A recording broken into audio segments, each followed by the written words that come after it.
Hai hai, ketemu lagi dengan channel chemistry kita. Kali ini saya akan membahas kupas tuntas mengenai bagaimana cara menentukan topik sebuah bacaan.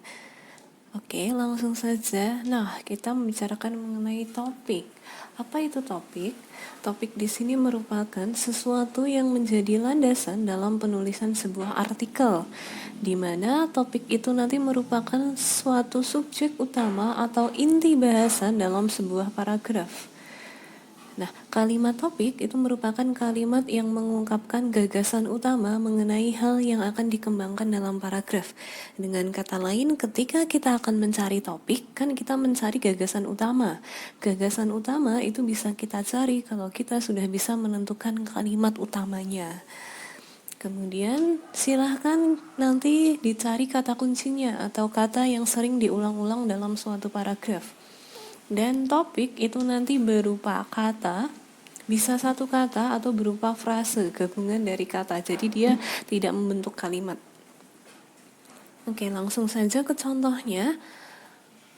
Pertanyaannya, topik dari bacaan di atas adalah yang mana? Oke, kita baca terlebih dahulu. Pendidikan kesehatan reproduksi amat penting untuk perempuan dan laki-laki. Angka kematian ibu di Indonesia cukup tinggi, ini 305 kematian per 100.000 kelahiran hidup. Perempuan yang mengenal tubuhnya sendiri dapat mengenali kebutuhan tubuhnya dan mampu merencanakan kehamilan dengan bijak. Demikian juga dengan laki-laki yang memahami kondisi biologis perempuan akan memiliki kesadaran untuk tidak melakukan kekerasan kepada perempuan. Berarti dari paragraf 1 ini kita kan harus mencari kalimat utamanya. Nah, kalimat utamanya terletak pada kalimat yang pertama ini. Kenapa bisa? Kemarin kan kalimat utama itu adalah kalimat yang bisa berdiri sendiri. Oke, pendidikan kesehatan reproduksi amat penting untuk perempuan dan laki-laki. Nah, kalimat berikutnya itu adalah kalimat penjelas dari kalimat utama yang ada di kalimat pertama ini. Angka kematian ibu di Indonesia cukup tinggi, bla bla bla bla. Nah, itu adalah penjelasan dari kalimat pertama di paragraf pertama. Kemudian kita akan cek di paragraf kedua, pendidikan kesehatan reproduksi paling baik adalah pendidikan kesehatan reproduksi yang berjenjang, yakni lewat pendidikan seks di sekolah-sekolah. Kurikulum pendidikan seks di sekolah dapat diimplementasikan secara berjenjang. Anak-anak TK dan SD diajarkan untuk mengenal bagian tubuh mereka dan menjaga tubuh mereka agar tidak disentuh atau dilecehkan oleh orang lain. Pada jenjang SMP dan SMA, para siswa yang organ reproduksinya telah aktif secara seksual diajarkan untuk mengenal resiko dari siklus reproduksi tubuhnya, diajarkan untuk tidak melakukan pelecehan dan kekerasan, serta diajak menanamkan sikap bertanggung jawab atas tubuhnya dan tubuh orang lain. Dari paragraf 2 di sini, kalimat utamanya juga terletak di kalimat pertama. Pendidikan kesehatan reproduksi paling baik adalah pendidikan kesehatan reproduksi yang berjenjang, yaitu lewat pendidikan seks di sekolah. Jadi di paragraf 2 di sini itu membicarakan mengenai pentingnya kita mengajarkan pendidikan kesehatan reproduksi. Nah, setelah kita menemukan kalimat utamanya kan kita harus cari kata yang sering diulang-ulang. Tadi dari kalimat utama yang paragraf pertama kan pendidikan kesehatan reproduksi, dari paragraf kedua juga pendidikan kesehatan reproduksi. Kalau paragraf pertama itu mengenai pentingnya, paragraf kedua ini bagaimana cara kita mengajarkan pendidikan kesehatan reproduksi. Dengan kata lain juga itu membicarakan mengenai pentingnya kita mengajarkan kesehatan reproduksi kepada siswa-siswa. Oke, kita akan cari jawabannya. Pilihan A, kurikulum pendidikan seks. Oke, kurikulum pendidikan seks. Tadi dari kalimat utama paragraf 1 dan 2 itu tidak membicarakan mengenai kurikulum pendidikan seks. Oke, pilihan B, kurikulum pendidikan kesehatan reproduksi. Ini ada kata-kata pendidikan kesehatan reproduksi. Tapi yang dibicarakan, topik utamanya, inti yang dibicarakan itu bukan kurikulumnya. Berarti pilihan B juga bukan. Pilihan C, penanaman pengetahuan kesehatan reproduksi. Oke, pengetahuan kesehatan reproduksi ini ada di inti dari ke paragraf kedua ya. Penanaman di sini itu adalah pentingnya. Nah, kalau di paragraf 1 itu mengenai pentingnya. Kita simpan dulu. Pilihan D, manfaat dari pendidikan seks. Yang dibicarakan pendidikan kesehatan reproduksi ya, walaupun aslinya itu sama, hampir mirip, tapi kan di sini yang diulang adalah pendidikan kesehatan reproduksi. Berarti pilihan D bukan. Pilihan E, pentingnya pendidikan kesehatan reproduksi. Oke, di sini ada kata pentingnya. Kita ambil dari kalimat utama di paragraf pertama. Oke. Nah, mana yang lebih tepat, pilihan C atau pilihan E? Nah, tadi kalau dari kalimat utama paragraf pertama itu kan membicarakan mengenai pentingnya, sedangkan di paragraf kedua itu bagaimana penanaman. Dengan kata lain kan mengajarkan penanaman pendidikan kesehatan reproduksi itu kan sama saja mengajarkan bagaimana pentingnya kesehatan reproduksi. Jadi pilihan C ini kurang tepat karena kita harus lebih umum untuk topik. Sehingga untuk contoh yang pertama jawabannya adalah pilihan yang E. Lanjut ke yang kedua, masalah utama yang menjadi topik pembahasan pada teks 1 dan teks 2 adalah yang mana? Oke, kita akan cek teks pertama terlebih dahulu.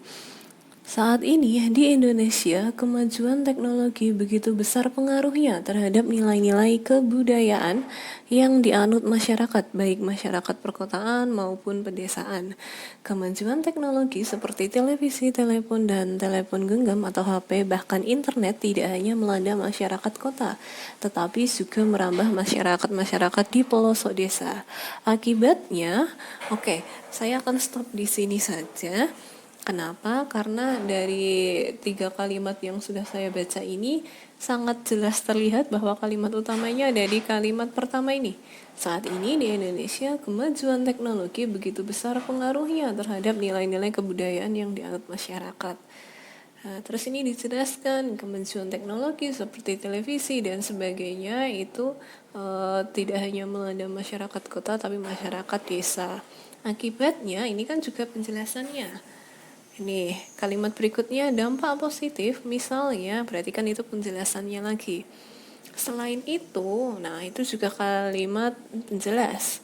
Adapun dampak dari negatif dari kemajuan teknologi itu juga penjelas juga. Di samping itu, nah ini kan konjungsi-konjungsi. Jadi kemarin sudah saya jelaskan kalau kalimat utama itu secara umum tidak ada konjungsi antar kalimatnya ya, konjungsi di awal kalimat itu. Nah, dengan kata lain ini adalah kalimat utamanya mengenai pengaruh kemajuan teknologi. Nah, bagaimana dengan teks yang kedua? Untuk teks yang kedua, sebenarnya kemajuan teknologi sangat bermanfaat bagi kehidupan. Akan tetapi, masih banyak juga dampak negatifnya, terutama bagi remaja. Misalnya, ini juga kelihatan karena di akhir paragraf kan tidak ada kata oleh. Karena itu, jadi dengan demikian berarti kan kemungkinan besar kalimat utamanya ada di awal. Nih, kemajuan teknologi sangat bermanfaat bagi kehidupan. Kemudian dijelaskan oleh kalimat penjelas. Akan tetapi masih banyak juga dampak negatifnya, terutama bagi remaja. Misalnya, nah ini kan konjungsi juga, berarti kan dia adalah kalimat penjelas. Misalnya, remaja sering terlalu asik bermain internet sehingga sampai lupa waktu dan lupa apa yang harus dikerjakan. Remaja yang sering berinteraksi dengan internet atau sering membuka situs-situs yang tidak pantas untuk dilihatnya cenderung akan meniru perbuatan yang tidak baik dan akhirnya mengakibatkan pergaulan bebas mereka. Intinya kalimat utama ada di kalimat pertama juga. Dia membicarakan mengenai kemajuan teknologi yang bermanfaat. Berarti manfaat kemajuan teknologi ya. Di teks pertama membicarakan mengenai pengaruh kemajuan teknologi. Ini adalah kata kuncinya, kemajuan teknologi.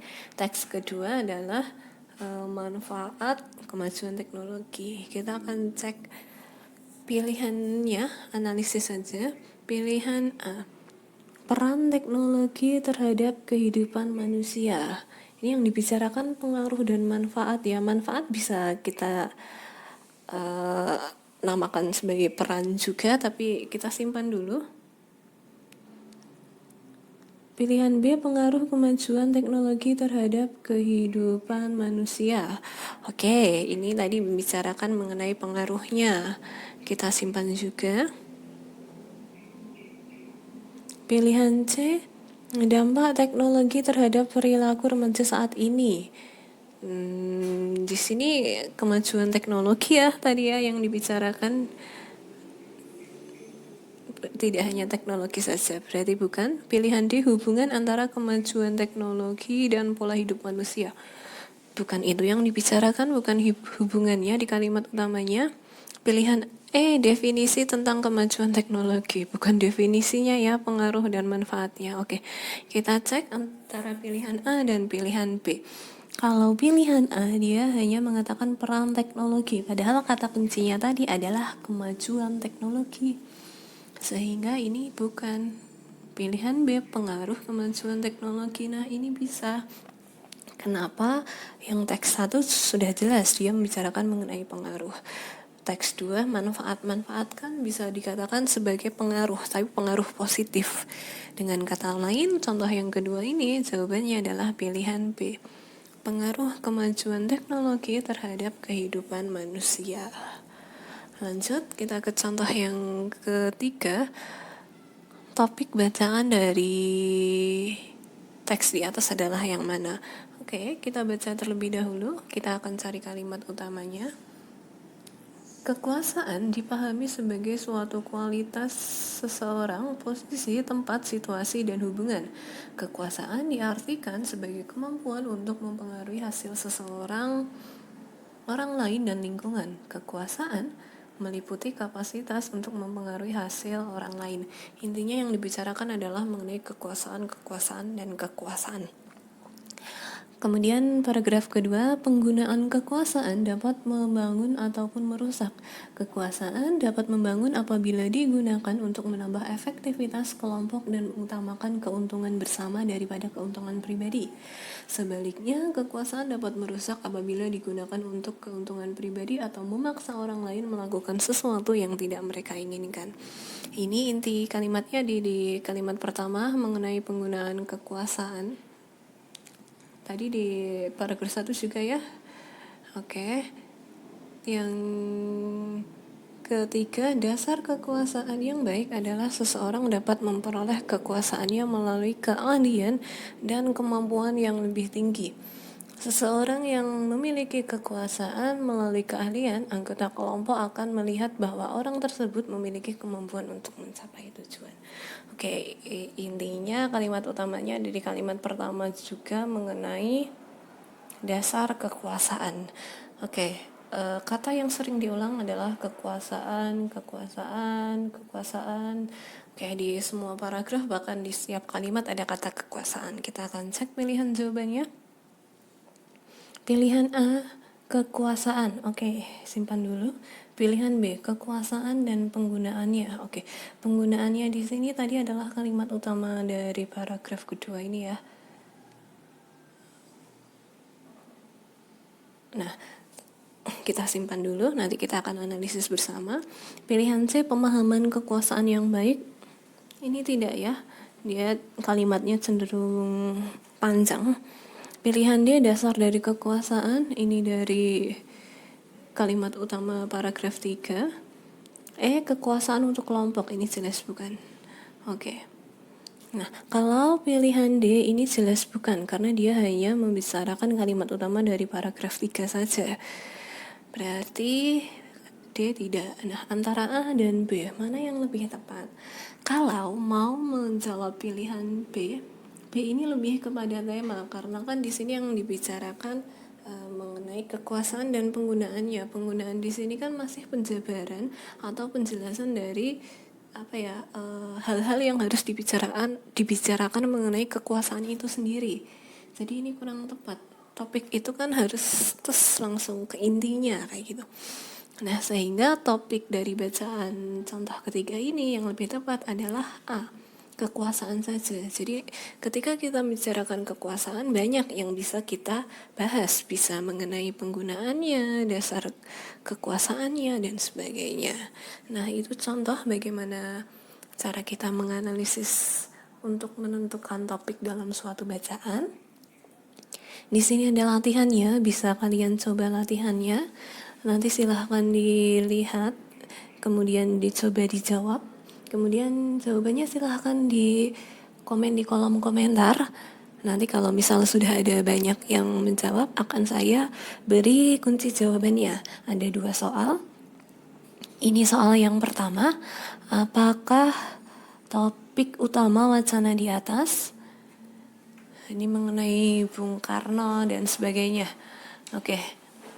Kemudian ini contoh yang kedua, topik dari bacaan di atas. Silahkan dicoba 2 soal ini, ditentukan topik mana yang cocok untuk 2 bacaan tersebut. Nah, itu yang bisa saya bahas mengenai topik. Jika ada yang mau ditanyakan, silahkan ditanyakan. Jika mau request, silahkan komentar di kolom komentar. Tapi agak sabar karena masih banyak list yang harus saya bahas. Oke, cukup sekian, see you.